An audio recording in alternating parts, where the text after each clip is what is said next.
And hello again, welcome back. We're going to continue our OpenFOAM. And in the last video, we were just doing a basic kind of a running case of a pressure-driven flow, and we have seen what the velocity profile already looks like. So it looks something like this. I'm not going to elaborate too much on how to make the plot look nicer, but at least you have the data down there. So just want to run through some other cases, and we want to explore next how IcoFoam, OpenFOAM can help us solve the boundary layer kind of a problem where you have a flow across a flat plate.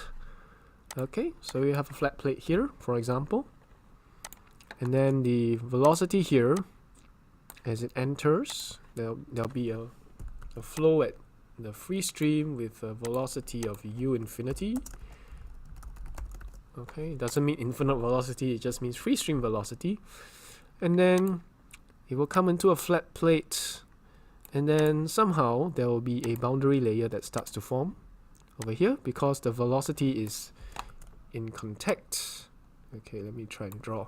It'll be something like that. It's not exactly very nice. Okay, so this is the boundary layer. So in the boundary layer, the velocity actually slows down because of the flat plate exerting some shear stress on the fluid. But beyond the boundary layer, this part, I should say this part, where it's beyond this red line that I'm drawing here, then this is called the free stream, and it will have a velocity. The velocity is the free stream velocity. So we will want to explore this flat plate flow in OpenFOAM.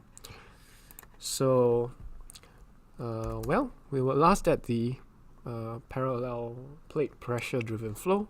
So now I want to clean this up. So that's cleaned up the case. And let's copy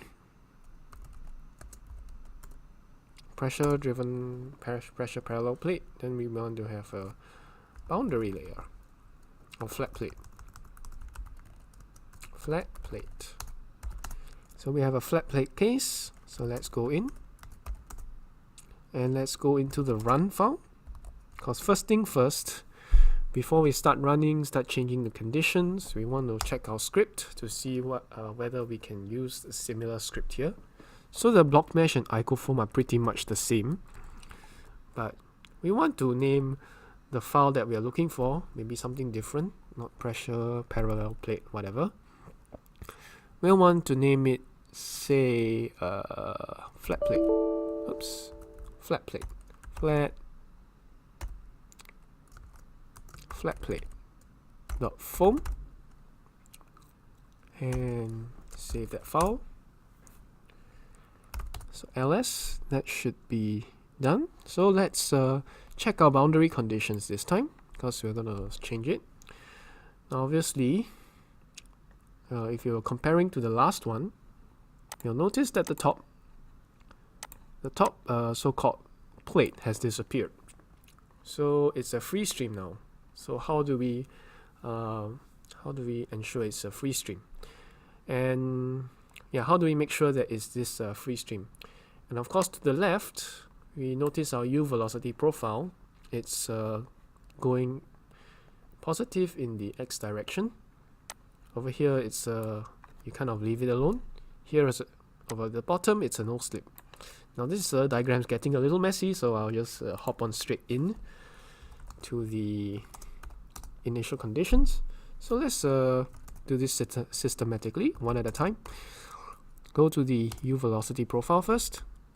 So remember, the moving wall is, well, it was previously the top one. So what should it be? If you want to leave it alone, what should it be?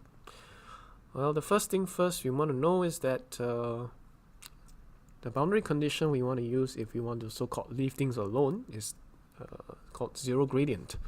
So let's put a zero gradient boundary condition there. Okay. So let's go up. Oopsie, we should not use Control V. So this is the correct way to put this in. And then where do we want the velocity to be at some finite value? Yeah, we want it to be at the left side. So I'm just going to copy this. And I'm going to take this out, because this will be useful for defining our velocity field at the left side. So let's paste this in the left side. So the velocity at the left side will be a fixed value, and the value will be some finite value in the x direction. So let's just put 1, 0, 0. 1 in the x, 0 in the y, 0 in the z. The rest are the same. So, oopsie. Let's delete that. So it's that's it for the velocity. Let's go to pressure this time. And the pressure, generally speaking, we don't want to touch anything. There's no pressure boundary condition, or rather the boundary condition is simply 0 gradient. So let's delete this and this, and then we'll just paste. Oopsie.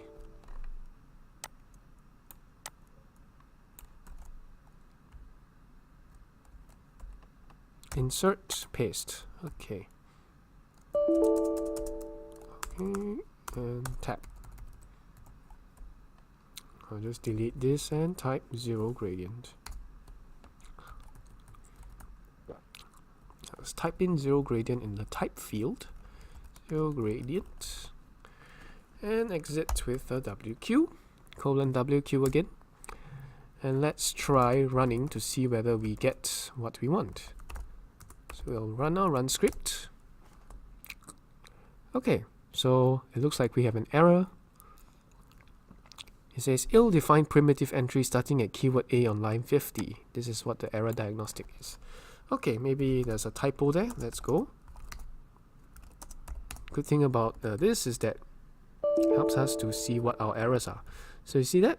A at the bottom here. Bottom right, bottom left hand side. There's a typo. It should be / because / means comment. Okay, let's see whether running is going to help us now. So we have to clean that first because there's an all flat plate got dot foam over there. Let's just clean this up. Let's run again. Okay. So it says something. Reading error, reading field P cannot find patch field entry for right side. Okay, let's go look at the right side. CD0, VIP. Ah, look at that. Another typo. Right side become right SIOE.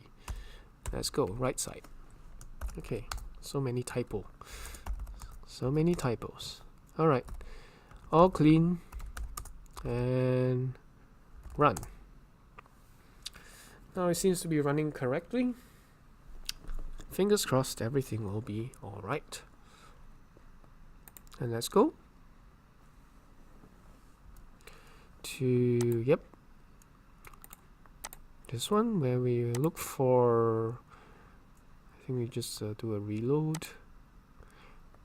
Flat plate, yeah.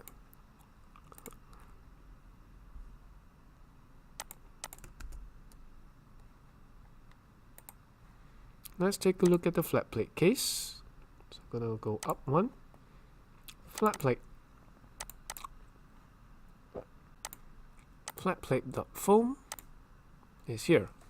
Okay, so the pressure, again, the first thing that always shows up is the pressure.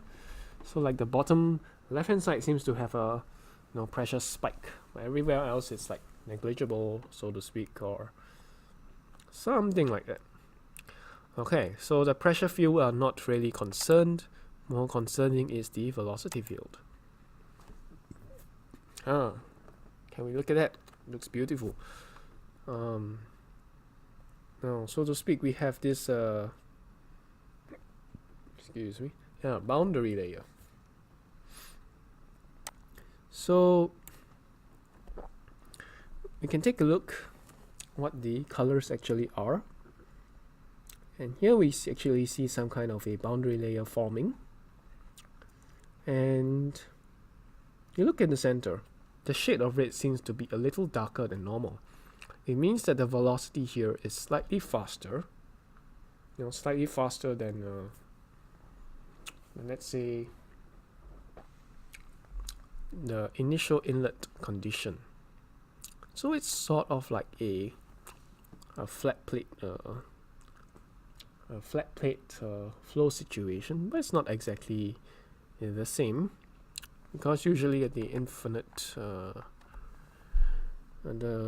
beyond the boundary layer, the velocity should be at some u infinity value.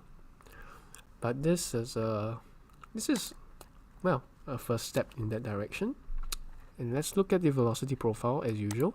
Press apply, filters, common, glyphs. And we'll scale it according to u, not p. Apply, and there you go. So yeah, wondering why is this happening? So let's take a look here. Let's go, instead of magnitude, let's go ux. See, the ux is still slightly more. Uy, there's some finite uy value that's going up. So yeah, so that's what the profile is like. Let's look at the glyphs. And again, you can take away that pressure scaling and see what the profile is actually like. So you can see this little boundary layer forming here. Yeah. So that's all I have for you now. In the next video, we can take a look at some other boundary conditions, maybe to make it look a little more like what our analytical solution is like, where outside the boundary layer, it's really, all a free stream. So we'll explore that in the next video. Thanks for watching.